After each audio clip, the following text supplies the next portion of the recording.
उद्योगपति रतन टाटा के निधन के बाद पूरा देश उनको नम आंखों से विदाई दे रहा है। उनके अंतिम दर्शन के लिए बड़ी बड़ी हस्तियां मुंबई शहर में गुरुवार को इकट्ठा हुई, लेकिन इस बीच रतन टाटा को देखने उनके दिल के बेहद करीब उनका डॉगी पहुंचा।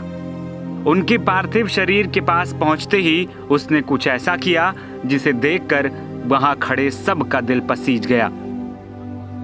गोवा नाम का उनका डॉगी रतन टाटा के पास पहुंचते ही कुछ परेशान सा दिखने लगा।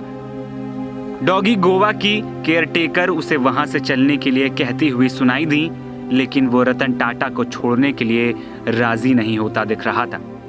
रतन टाटा के प्रति एक जानवर का लगाव देख वहां पर खड़े सबकी आंखें नम हो रही थी। कहते हैं कि रतन टाटा को जानवरों से खासा लगाव था, जिसमें खासकर कुत्ते शामिल थे, और उनके अंतिम दर्शन से सामने आई ये तस्वीरें साफ बयां कर रही हैं कि वो जानवरों से कितना प्यार करते थे, जिसके बदले में उन्हें भी खूब सारा प्यार मिल रहा है। कहा जाता है कि टाटा के सभी परिसरों में आवारा कुत्तों के आने जाने पर कोई रोक टोक नहीं थी, चाहे वो ताजमहल होटल हो या समूह का मुख्यालय। और यही कारण है कि उनके आखिरी दर्शन के लिए उनके एक पालतू पेट गोवा को भी लाया गया था। रतन टाटा के पेट गोवा को लेकर उनके केयरटेकर ने बताया कि ये पिछले 11 सालों से हमारे साथ है। जब हम वहां पिकनिक मनाने गए थे तो सुरक्षा गार्ड इस कुत्ते को गोवा से ले आए थे। रतन टाटा उससे बहुत प्यार करते थे। कुत्ते का नाम गोवा है। चूंकि उसे गोवा से लाया गया था, इसीलिए इसका नाम खुद रतन टाटा ने गोवा रख दिया।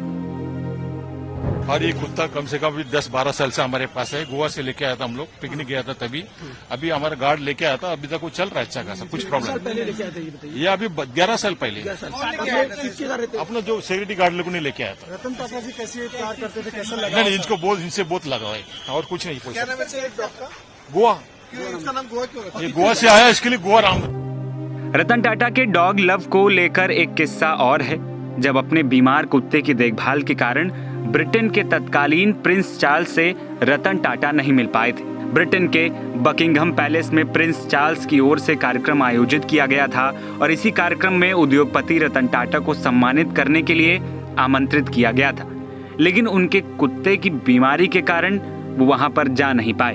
उनका कहना था कि वो उसकी देखभाल के लिए यहीं पर रुकेंगे और अपने ब्रिटेन दौरे को रद्द कर दिया। इस किस्से को उनके करीबी उद्योगपति और लेखक सुहेल सेठ ने साझा किया। की देखभाल जो उनने, देखिए मैं आपको एक बात बोलूं, अगर इंसान एनिमल्स अपने कुत्तों की हिफाजत कर सकता है प्यार से, और मैं आपको बोलूं जब बॉम्बे हाउस रेनोवेट हुआ और चंद्रशेखरन जी चेयरमैन थे और अभी भी हैं, जब बॉम्बे हाउस रेनोवेट हुआ रतन टाटा ने इंसिस्ट किया कि एक एरिया सिर्फ कुत्तों के लिए होगा। ताज में भी आप जाइए, आज ताज बॉम्बे में जाइए, अगर कोई इंडी या रेस्क्यू डॉग है उसको अंदर जाने की पूरी परमिशन है। ये इंसानियत है। इंसानियत ये नहीं कि आप सिर्फ अपने लोगों में अच्छे रहें, पर इंसानियत ये होती है कि जब तबके का सबसे जो वीक आदमी है उसके साथ आपका जो व्यवहार है वो इंसानियत है। इतना ही नहीं, रतन टाटा ने कुत्तों के लिए एक 5 मंजिला अस्पताल भी खोला था। उन्होंने अस्पताल के बारे में कहा था कि मैं कुत्तों को अपने परिवार का हिस्सा मानता हूं, इसीलिए उन्होंने अपने घर में कई पेट्स पाल रखे थे। रतन टाटा ने अस्पताल के उद्घाटन के समय कहा था कि मुझे ऐसे अस्पतालों की अहमियत पता है, इसी वजह से वहां 200 पालतू जानवरों का इलाज किए जाने वाले बहुमंजिली इमारत बनवा रखी है। ऐसे थे भारत के गौरव रतन टाटा, जिन्होंने बुधवार रात 11 बजे मुंबई के ब्रीच कैंडी अस्पताल में अंतिम सांस लेकर इस दुनिया को अलविदा कह दिया, जिसके बाद उनके अंतिम दर्शन को हस्तियों का मजमा लग गया। क्या बॉलीवुड, क्या नेता, मंत्री और उद्योगपति, सब ने रतन टाटा के आगे आकर हाथ जोड़ा और देश के लिए वो जो करके गए हैं उसके लिए नमन किया।